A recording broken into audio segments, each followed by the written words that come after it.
Everybody, welcome back to my channel. स्वागत है आप सबको मेरी चैनल पे। आज मैं आई हूँ मुर्शिदाबाद पे। आज का वीडियो का टॉपिक है ऐसा 5 बेस्ट जगह है मुर्शिदाबाद पे, अगर आप यहाँ आएंगे तो आपको ज़रूर घूमना चाहिए। वीडियो शुरू करने के पहले मैं आपको बता दूँ, ये मुर्शिदाबाद जगह बहुत ही एक प्राचीन शहर हुआ करता था ड्यूरिंग 18th सेंचुरी। मुग़ल राज के टाइम पे ये शहर बंगाल सूबा का राजधानी हुआ करता था for almost 70 years. Dutch east India company, ऐसे बहुत सारे कंपनी थे जो मुर्शिदाबाद में आया करता था। इसके लिए सिल्क का यहाँ पे बहुत ज़्यादा इंपोर्ट एक्सपोर्ट का बिजनेस हुआ करता था।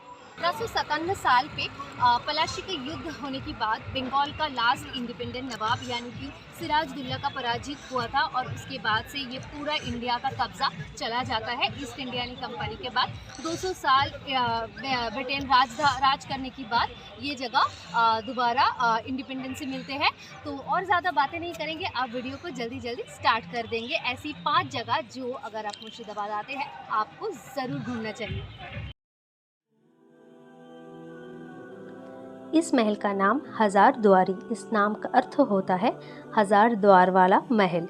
इस कृति का प्रसिद्ध वास्तुकार कॉर्नेल मैकलियर डंकन द्वारा ग्रीक शैली की अनुसरण करते हुए बनवाया गया था, जब बंगाल, बिहार और उड़ीसा का नवाब नजीम हुमायूं झा राज करते थे। भागीरथी नदी के किनारे बसे इस 3 मंजिल महल में 114 कमरा और 100 वास्तविक दरवाजे हैं। दिलचस्प बात यह है कि इन 1000 दरवाज़ों में से 900 दरवाजे झूठे यानी कि भ्रमित करने वाले हैं। ये दरवाजे शिकारियों को भ्रमित करने और सिपाहियों को आसानी से उन्हें फंसाने में मदद करने की इरादे से बनवाया गया था। लगभग 41 एकड़ की ज़मीन पर फैले हुए इस महल में नवाब अपना दरबार लगाते थे। अंग्रेज़ों की शासनकाल में यहाँ प्रशासनिक कार्य भी किया जाता था। इस महल का इस्तेमाल कभी भी आवासीय स्थल के रूप में नहीं किया गया। सन 1985 में इस महल का बेहतर परीक्षण के लिए इसे भारतीय पुरातत्व सर्वेक्षण को सौंप दिया गया। इस महल संग्रहालय में विभिन्न प्रकार के हथियार, तैलचित्र, संगमरमर की मूर्तियाँ, धातु की वस्तुएं, चीनी मिट्टी और गजकारी की मूर्तियाँ, फरमान, विराल पुस्तकें, पुराने मानचित्र, पांडुलिपियों, भू राजस्व की रिकॉर्ड, पालकी आदि शामिल है, जिनमें से अधिकतर 18वीं और 19वीं शताब्दियों से संबंधित है। इस महल संग्रहालय में पर्यटक 2700 से भी अधिक हथियारों को देख सकता है। इन हथियारों में नवाब अलीवर्दी खान, सिराजुद्दौला और उनके दादाजी के तलवार प्रमुख है।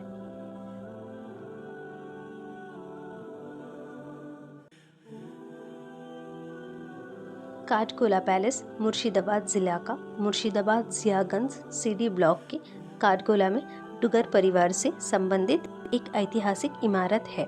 अब इसमें एक संग्रहालय भी है। इस जगह को पहले काठ गुलाब गार्डन कहा जाता था, क्योंकि लकड़ी की गुलाब, जिन्हें बंगाली में काठ गुलाब कहा जाता है, बगीचे में बहुतायत में उगता था। नाम बाद में विकृत हो गया है। सन 1873 में धनपत सिंह डुगर और लक्ष्मीपत सिंह डुगर द्वारा बनाया गया था। डुगारों ने अपने महल की एक हिस्से को नवीनीकरण करने के लिए एक फ्रांसीसी वास्तुकार को काम पे रखा था। एक बंगाली वास्तुकार भी शामिल था।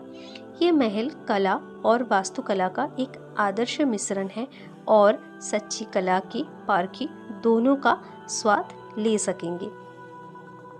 काठगोला पैलेस के अंदर एक चिड़ियाघर है। इस चिड़ियाघर में बहुत सारे चिड़िया को पालते हैं, साथ ही में मछलियों को भी पालते हैं।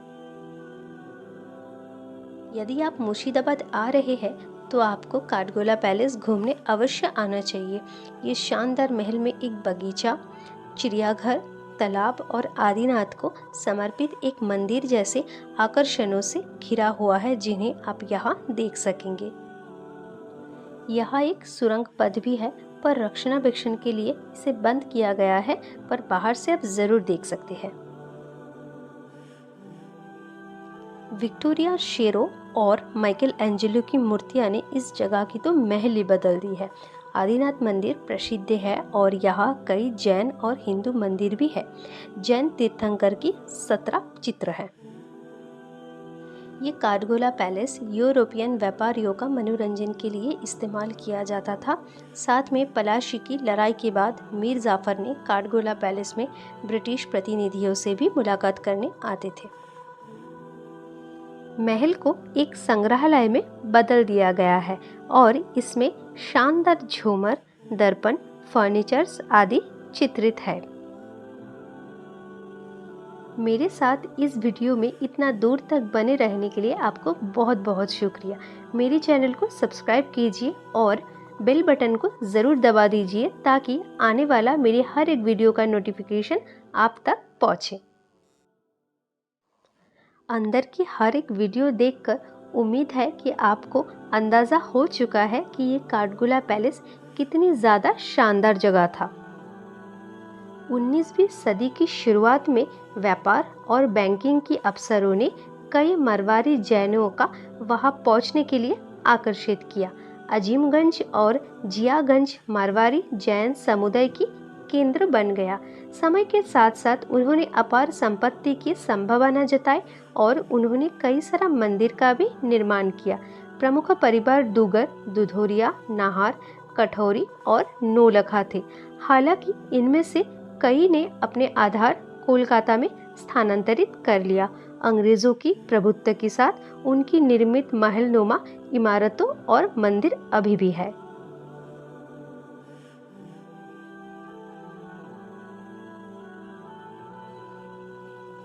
काटरा मस्जिद एक पूर्व कारवासहाय मस्जिद और नवाब मुर्शिद कुली खान का मकबरा है। इसे 1723 और 1724 के बीच में बनाया गया था। ये भारतीय उपमहाद्वीप के सबसे बड़े कारवासहायों में से एक है। ये 18वीं शताब्दी के दौरान बनाया गया था, जब प्रारंभिक आधुनिक बंगाल सूबा यूरेशिया में व्यापार का एक प्रमुख केंद्र था। मुर्शिद कुली खान, जिसे जमीन अली कुली के नाम से भी जाना जाता है और सूर्य नारायण मिश्रा के रूप में पैदा हुए, बंगाल का पहला नवाब थे जिन्होंने 1717 से 1727 तक सेवा की। मुर्शिद कुली खान ने वृद्धावस्था में पहुंचने पर एक मस्जिद के बगल में अपना मकबरा बनाने की इच्छा व्यक्त की। उन्होंने अपने विश्वस्त अनुयायी मुराद फराज खान को मस्जिद के निर्माण की जिम्मेदारी सौंपी। मस्जिद एक चौकर चबूतरे पे खड़ी है। ये एक ईंट से निर्मित मस्जिद है और 2 मंजिला गुंबददार कक्षों से घिरा हुआ है, जो उन दिनों में कुरान पढ़ने वालों के लिए बनाया गया था। इसे मदरसा भी कहा जा सकता है। सभी कमरों में कुल मिलाकर 700 कुरान पढ़ने वाले आ सकते हैं।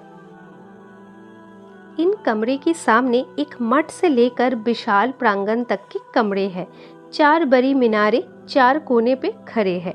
ये योजना में अष्टकोणीय है और ऊपर की ओर से टेपर है।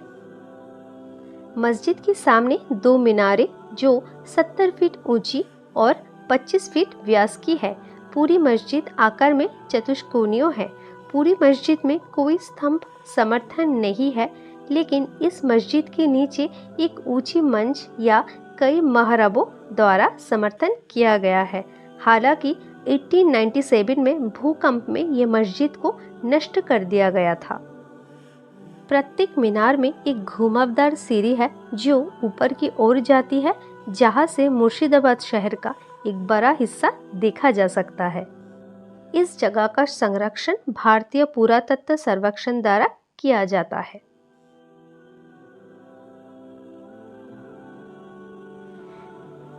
जगत सेठ परिवार बंगाल की मुर्शिदाबाद का बंगाल के नवाबों के समय का एक धनी व्यापारी, बैंकर और साहूकार परिवार थे। जगत सेठ नाम से शब्द साधन ऐसे होता है कि दुनिया का व्यापारी या बैंकर। जगत सेठ परिवार में सदस्यों का नाम था हीरानंद शाह, मानिक चांद, फतेह चांद, मेहताब चांद और महाराजा स्वरूप चांद। इन लोगों का परंपराओं था जैन धर्म। इस घर का स्थापना किए थे हीरानंद शाह, जो राजस्थान नगौर में रहने वाले थे, और इसने 1692 में पटना आए थे। 1707 में मानिक चांद ने राजकुमार फारुखसियार को मुगल सम्राट बनने में आर्थिक मदद की थी। पुरस्कार में फारुखसियार ने मानिक चांद को जगत सेठ की उपाधि से सम्मानित किया। ब्रिटिश ईस्ट इंडिया कंपनी की आधिकारिक रॉबिन आर्म ने जगत सेठ को उस समय दुनिया की ज्ञात सबसे महान बैंकर और मुद्रा परिवर्तक के रूप में वर्णित किया। इतिहासकार गुलाम हुस्न खान का मानना था कि इनकी संपत्ति ऐसी थी कि बिना अतिशयोक्ति और असाधारण दंतकथाओं से निपटने के लिए इसका कोई उल्लेख नहीं है। उन्होंने 17वीं शताब्दी के अंतिम में अपना व्यवसाय खड़ा किया और 18वीं शताब्दी तक ये शायद देश का सबसे बड़ा बैंकिंग घराना था। 1750 के दशक में इनकी कुल संपत्ति 14 करोड़ अंक में गई थी। मुर्शिद कुली खान जैसे बंगाल के नवाबों ने दिल्ली में मुगल सम्राटों को वार्षिक श्रद्धांजलि देने के लिए जगत सेठ परिवार के क्रेडिट नेटवर्क का इस्तेमाल किया। 1912 में परिवार के अंतिम सदस्य का मृत्यु हो गई और अंग्रेजों द्वारा दी जाने वाली पेंशन पर जीवित थे। जाफरगंज कब्रिस्तान का निर्माण मीर जाफर ने 3.51 एकड़ की क्षेत्र में लहरदार दीवारों की एक बड़ी के भीतर निजामत किले परिसर के उत्तर में लगभग आधा माइल और नमक हराम देवरी की परिसर के अंदर किया था। इसे नाजफी राजवंश की बाद के नवाबों की कब्रों की मेजबानी करता है। मीर जाफर से शुरू होता है और उनके परिवार की सदस्य सबकी खोशबाग, जिसे नवाब अलीवर्दी खान द्वारा बनाया गया था, अफसर वंश से संबंधित बंगाल के नवाबों की कब्रों की मेजबानी करता है और उनके परिवार के सदस्य।